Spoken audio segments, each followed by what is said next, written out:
चलो दोस्तों, चलिए ग्रामसी के बारे में पढ़ते हैं। तो ग्रामसी मार्क्स के बाद सेकंड ग्रेटेस्ट मार्क्सिस्ट थिंकर रहे हैं। चलिए, ग्रामसी का जो कालक्रम रहा है वो 1891 से लेके 1937 के बीच में रहा। ग्रामसी इटली के दार्शनिक क्रोचे से प्रभावित थे। ग्रामसी ने the communist party of Italy 1921 से 1926 के बीच में सीपीआई की स्थापना की तथा इन्होंने साम्यवादी दल को नए प्रिंस की संज्ञा दी। ग्रामसी की महत्वपूर्ण रचना द प्रिजन नोटबुक 1929 और 1935 के बीच लिखी गई और मृत्यु के बाद 1971 में प्रकाशित हुई। The prison notebook. ग्रामसी नागरिक समाज के संगठन की तुलना राज्य के पीछे खड़े किले और मिट्टी के बांधों की शक्तिशाली प्रणाली से करता है। ग्रामसी द्वारा मार्क्स की मान्यताओं का किया गया खंडन। तो ग्रामसी ने आर्थिक निर्धारणवाद यानी इकोनॉमिक डिटर्मिनिज्म की संकल्पना को अस्वीकार कर दिया। ग्रामसी ने मार्क्स द्वारा इतिहास के भौतिकवादी विश्लेषण, जो मटेरियलिस्टिक इंटरप्रिटेशन ऑफ हिस्ट्री है, उसको भी अस्वीकार कर दिया। ग्रामसी ने नव मार्क्सवाद नियो मार्क्सिज्म का आधार रखा। इसी को पाश्चात्य मार्क्सवाद भी यानी वेस्टर्न मार्क्सिज्म भी कहा जाता है। ग्रामसी ने अधिरचना को दो भागों में विभाजित किया। तो मार्क्स ग्रामसी ने जो सुपर स्ट्रक्चर है उसको दो भागों में विभाजित किया। कौन कौन से? राज्य और नागरिक समाज, तो स्टेट एंड सिविल सोसाइटी। इसमें नागरिक समाज अधिक महत्वपूर्ण होता है, तो सिविल सोसाइटी ज्यादा इंपॉर्टेंट होती है। ग्रामसी के विचारों की मूल्य विशेषताएं। तो ग्रामसी ने नागरिक समाज को अपने विश्लेषण का केंद्र बिंदु माना है। इसके लिए उन्होंने अधिसंरचना का सिद्धांत दिया है, तो थ्योरी ऑफ सुपरस्ट्रक्चर दिया है। ग्रामसी के अनुसार बुद्धिजीवी के द्वारा समाज की अधिसंरचना पर आधिपत्य स्थापित किया जाएगा, तो इंटेलेक्चुअल क्लास होगी वो सुपरस्ट्रक्चर पर डोमिनेंस एस्टैब्लिश करेगी। ग्रामसी ने आर्थिक निर्धारणवाद यानी इकोनॉमिक डिटर्मिनिज्म की संकल्पना को अस्वीकार करते हुए राज्य की सापेक्ष स्वायत्तता का सिद्धांत दिया, तो रिलेटिव ऑटोनॉमी ऑफ स्टेट का कॉन्सेप्ट ग्रामसी देते हैं। ग्रामसी के अनुसार राज्य को सैन्य शब्दावली में निम्नलिखित रूप में व्यक्त किया जाता है। गतिशील युद्ध यानी वॉर ऑफ मैन्यूवर, राज्य सरकार के विरुद्ध युद्ध है जो लेनिन ने रूस में किया। War of manoeuvre. स्थितियों का युद्ध, वॉर ऑफ पोजीशन, तो नागरिक समाज पर नियंत्रण के लिए वैचारिक एवं सांस्कृतिक आधिपत्य है ये। तो वॉर ऑफ पोजीशन ये काइंड ऑफ नागरिक समाज पर नियंत्रण के लिए यानी सिविल सोसाइटी पर नियंत्रण करने के लिए ये एक आइडियोलॉजिकल एंड कल्चरल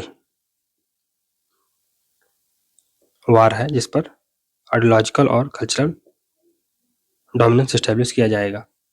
जो वॉर ऑफ मैन्यूवर है ये डायरेक्ट काइंड ऑफ एक्शन है ना, राज्य सरकार के विरुद्ध युद्ध है, इस प्रकार लेनिन ने रूस में किया था।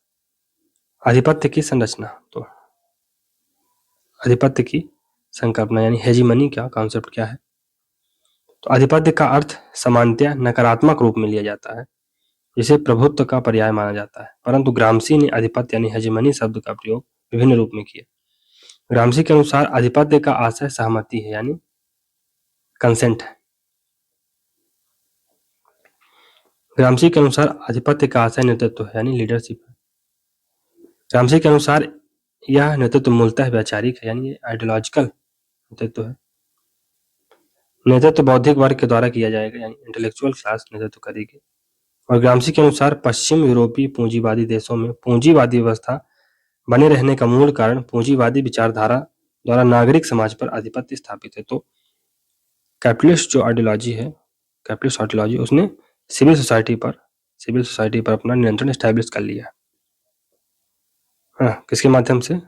मैन्युफैक्चरिंग ऑफ कंसेंट को मैन्युफैक्चर करके जो कैपिटलिस्ट मॉडल है, कैपिटलिस्ट सिस्टम है, कैपिटलिस्ट आइडियोलॉजी है, उसने सिविल सोसाइटी पर अपना डोमिनेंस एस्टेब्लिश कर लिया। क्रांति की रणनीति, तो स्ट्रेटजी ऑफ रिवॉल्यूशन क्या होना चाहिए।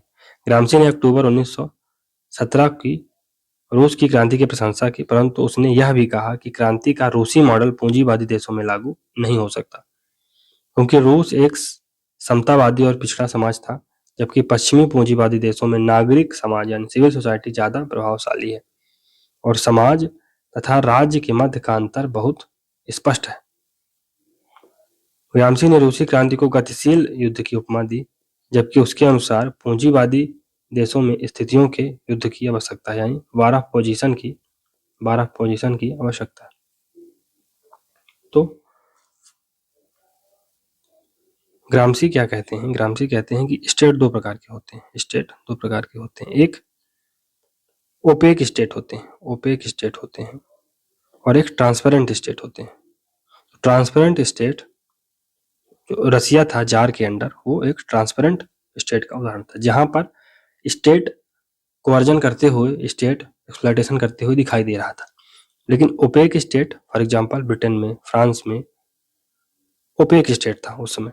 क्यों? क्योंकि सिविल सोसाइटी थी। सिविल सोसाइटी के अंतर्गत कौन कौन आता है, तो मीडिया आती है, रिलीजियस इंस्टीट्यूशन आते हैं, फिर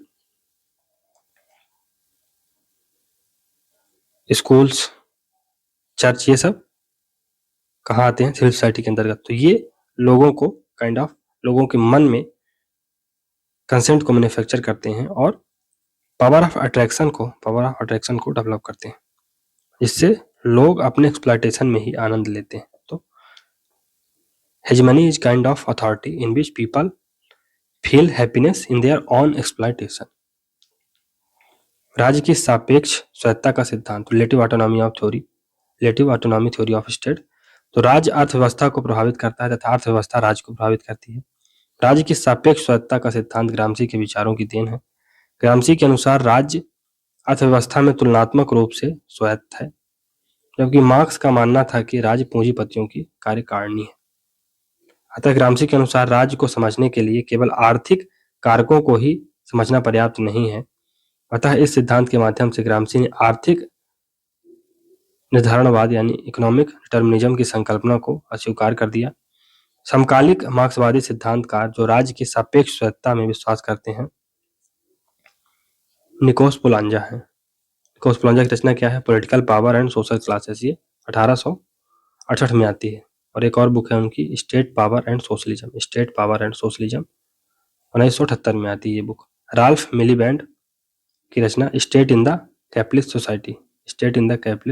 सोसाइटी ये 1969 में आती है, राल्फ मिलीबैंड। ग्रामसी के नागरिक समाज की संकल्पना, तो सिविल सोसाइटी की क्या संकल्पना है, क्या कॉन्सेप्ट है ग्रामसी का। तो ग्रामसी पहले मार्क्सवादी विचारक हैं जिन्होंने नागरिक समाज को अपने अध्ययन का केंद्र बनाया। ग्रामसी क्रोचे से प्रभावित होने के कारण ऐतिहासिक विकास को सामाजिक संबंधों में ढूंढते हैं और भौतिक तत्वों में नहीं। नागरिक समाज का आशय स्कूल, चर्च, विश्वविद्यालय या ट्रेड यूनियन है। ग्रामसी के अनुसार पूंजीवादी देशों में नागरिक समाज का विकास राज्य से अलग रूप में हुआ है। ग्रामसी नागरिक समाज में ही वैचारिक परिवर्तन करने के समर्थक हैं। तो यहाँ पर आपको आइडियोलॉजिकल चेंज लाना होगा। कहाँ पर? सिविल सोसाइटी में। तो कल्चरल और आइडियोलॉजिकल रिवोल्यूशन लाना होगा, इसके माध्यम से सिविल सोसाइटी को पहले आप कैप्चर करिए। सिविल सोसाइटी में मतलब आप मीडिया को कैप्चर करिए। Capture in the sense possible नहीं, आप स्वयं की मीडिया बनाइए, आप स्वयं के इंटेलेक्चुअल्स क्रिएट करिए, है ना, एजुकेशनल इंस्टीट्यूशन डेवलप करिए, तब जाके आप स्वयं को एक काउंटर हेजेमनी डेवलप कर पाएंगे। ग्रामसी के अनुसार यह वैचारिक परिवर्तन ही आधिपत्य है। तो यही जो वैचारिक परिवर्तन है, यही हेजेमनी है। बुद्धिजीवी की संकल्पना, तो कॉन्सेप्ट ऑफ इंटेलेक्चुअल का क्या कॉन्सेप्ट है, ये मार्क्स में देखते हैं, मतलब ग्रामसी में क्या बोलते हैं, ग्रामसी के बारे में देखते हैं। तो ग्रामसी के अनुसार प्रत्येक तार्किक व्यक्ति बुद्धिजीवी है। तो every rational man is intellectual, परंतु वह बुद्धिजीवी का कार्य नहीं करता। लेकिन हर व्यक्ति इंटेलेक्चुअल है, लेकिन हर व्यक्ति इंटेलेक्चुअल का काम इंटेलेक्चुअलिस्ट का काम नहीं करता है। उसके अनुसार बुद्धिजीवी दो प्रकार के होते हैं, परंपरागत बुद्धिजीवी यानी ट्रेडिशनल इंटेलेक्चुअल्स, और दूसरे संगठित बुद्धिजीवी यानी ऑर्गेनाइज्ड इंटेलेक्चुअलिस्ट। तो ग्रामसी ने संगठित बुद्धिजीवी की संकल्पना को आधुनिक प्रिंस की संज्ञा दी है। उसके अनुसार संगठित बुद्धिजीवी ऑर्गेनाइज्ड इंटेलेक्चुअल्स ही साम्यवादी दल हैं। ग्रामसी मार्क्स के बाद मार्क्स के विचारों में मौलिक योगदान करने वाले पहले विचारक हैं। फ्रैंकफर्ट स्कूल, ये क्या है दोस्तों? तो जर्मनी के समाज विज्ञान संस्थान का नाम है। हिटलर के जर्मनी में सत्ता में आने के बाद यह अमेरिका में स्थानांतरित हो गया। हिटलर की समाप्ति के बाद यह पुनः जर्मनी में आ गया। फ्रैंकफर्ट स्कूल ग्रामसी के विचारों पर आधारित है। फ्रैंकफर्ट स्कूल ने नव मार्क्सवाद यानी नियो मार्क्सिज्म का विकास किया। फ्रैंकफर्ट स्कूल के मुख्य सदस्यों में Theodor Adorno, Max Horkheimer, Herbert Marcuse, Jurgen Habermas आदि विचारक प्रमुख हैं। हर्बर्ट मार्क्यूजे की प्रसिद्ध रचना one dimensional man studies in the ideology of advanced industrial society 1964 में। फ्रैंकफर्ट स्कूल ने आलोचनात्मक सिद्धांत यानी क्रिटिकल थ्योरी का विकास किया। यानी कि जो क्रिटिकल थ्योरी है का आशय है फ्रायड का मनोविश्लेषण एवं हीगल की चेतना तथा मार्क्स का राजनीतिक अर्थशास्त्र के विचारों के सम्मिश्रण द्वारा नवीन विचारों का विकास है। तो जो क्रिटिकल स्कूल है इसमें फ्रायड की मनोविज्ञान यानी साइको एनालिसिस को शामिल किया जाता है। हीगल की जो थ्योरी ऑफ आइडिया है उसको इंक्लूड किया जाता है, और मार्क्स का जो सोशियो पॉलिटिकल या पॉलिटिकल इकोनॉमिक जो विचार थे उसको सम्मिलित करके एक नई विचारधारा को जन्म दिया जाता है। इन्होंने मार्क्स की भौतिकवादी एवं वैज्ञानिक व्याख्या को अस्वीकार कर दिया। तो ये फ्रैंकफर्ट स्कूल के स्कॉलर हैं। इन्होंने मार्क्स के जो मटेरियलिस्टिक और साइंटिफिक एक्सप्लेनेशन ऑफ हिस्ट्री है या साइंटिफिक एक्सप्लेनेशन है उसको ये लोग अस्वीकार कर देते हैं और मार्क्स के मानवीय और व्यक्तिनिष्ठ विचारों पर बल दिया। तो जो मार्क्स ने जो ह्यूमनिज्म और इंडिविजुअलिज्म की बात की है उसको ये समर्थन करते हैं। नव मार्क्सवाद यानी न्यू मार्क्सिज्म, पाश्चात्य मार्क्सवाद, जिसे वेस्टर्न मार्क्सिज्म भी कहा जाता है। तो इसमें मार्क्सवाद को वैज्ञानिक एवं भौतिकवादी रूप में नहीं माना गया। नव मार्क्सवाद के अंतर्गत ग्रामसी के विचारों को मुख्य आधार माना जाता है। नव मार्क्सवाद युवा मार्क्स के विचारों पर आधारित है। मार्क्स की हीगलवादी व्याख्या पाई जाती है जिसमें आर्थिक तत्व और चेतना दोनों को स्थान दिया गया है। मार्क्स को लोकतांत्रिक एवं तंत्रता समर्थक विचारधारा के स्वरूप में स्वीकार किया गया है। सामाजिक विश्लेषण में वर्ग को प्रधानता नहीं दी गई है। युवा मार्क्स के आधार पर नव मार्क्सवादी व्याख्या करने का पहला श्रेय हंगरी के विचारक जॉर्ज ल्यूकास को दिया जाता है। जॉर्ज ल्यूकास की रचना क्या है? History and the class consciousness studies in Marxist dialectics, ये 1923 में आती है बुक। नव मार्क्सवाद में न्यू मार्क्सिज्म में पूंजीवाद के मनोवैज्ञानिक दुष्प्रभावों का उल्लेख मिलता है। फ्रांसीसी नव मार्क्सवादी विचारक लुइस अल्थूजर ने फॉर मार्क्स नामक पुस्तक में जन मार्क्सवाद को संरचनावाद के रूप में देखा है। तो जन मार्क्सवाद को ये स्ट्रक्चरलिज्म के रूप में देखते हैं। ब्रिटिश विचारक राल्फ लिवेंड ने स्टेट इन कैपिटलिस्ट सोसाइटी में यंत्रवादी इंस्ट्रूमेंटलिस्ट स्टेट का सिद्धांत दिया। तो राल्फ मिलीवैंड इन्होंने स्टेट की कैपिटलिस्ट है ना बुक, उनकी पुस्तक का क्या नाम है, इन्होंने रचना कौन सी लिखी है? स्टेट इन कैपिटलिस्ट सोसाइटी में इंस्ट्रूमेंटलिस्ट थ्योरी ऑफ स्टेट को डेवलप किया है। फ्रांसीसी न्यू मार्क्सिस्ट विचारक निकोस पुलांजा ने स्टेट पावर एंड सोशलिज्म में राज्य की संरचनावादी यानी स्ट्रक्चरलिस्ट थ्योरी ऑफ स्टेट को डेवलप किया है। तो ग्रामसी दोस्तों, उनका जो जीवन काल रहा है 1891 से 1937 के बीच में रहा। ये इटालियन फिलोसफर रहे हैं और इन्होंने कम्युनिस्ट पार्टी ऑफ इटली की स्थापना की थी। मुसोलिनी ने इन्हें जेल के अंदर डाल दिया था इनकी रिवोल्यूशनरी एक्टिविटीज को देखते हुए, और वो अपनी पूरी लाइफ जब तक उनकी मृत्यु नहीं हो गई प्रिजन में ही रहे। ग्रामसी ने हेजेमनी के कॉन्सेप्ट को, तो ग्रामसी का जो हेजेमनी कॉन्सेप्ट था उसने मार्क्सिस्ट कैरेक्टर अपने, जब उसका यूज किया गया तो उसने मार्क्सिस्ट कैरेक्टर को अपना लिया। ग्रामसी ने हेजेमनी को एक प्रकार का कंट्रोल बताया है जो कि डोमिनेंट क्लास द्वारा एक्सरसाइज किया जाता है।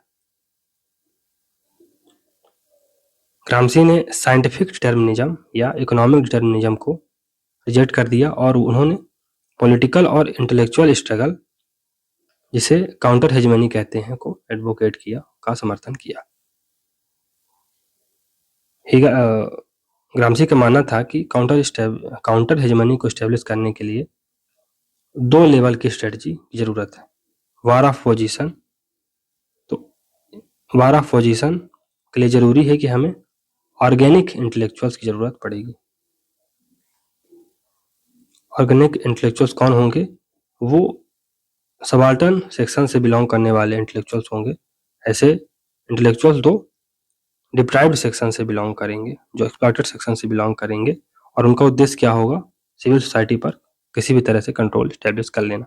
वार ऑफ मैन्यूवर या वार ऑफ मूवमेंट, ये once war of position is one, तो एक बार अगर आपने सिविल सोसाइटी पर अपनी हेजेमनी, अपना डोमिनेंस स्टैब्लिश कर लिया, तो रिवोल्यूशनरी क्लासेस डायरेक्ट एक्शन के लिए जा सकती हैं, जिसके माध्यम से स्टेट को कैप्चर किया जा सकता है। ग्रामसी ने पैसिव रिवोल्यूशन की बात की है, इसके माध्यम से वो फासिज्म को डिस्क्राइब करते हैं।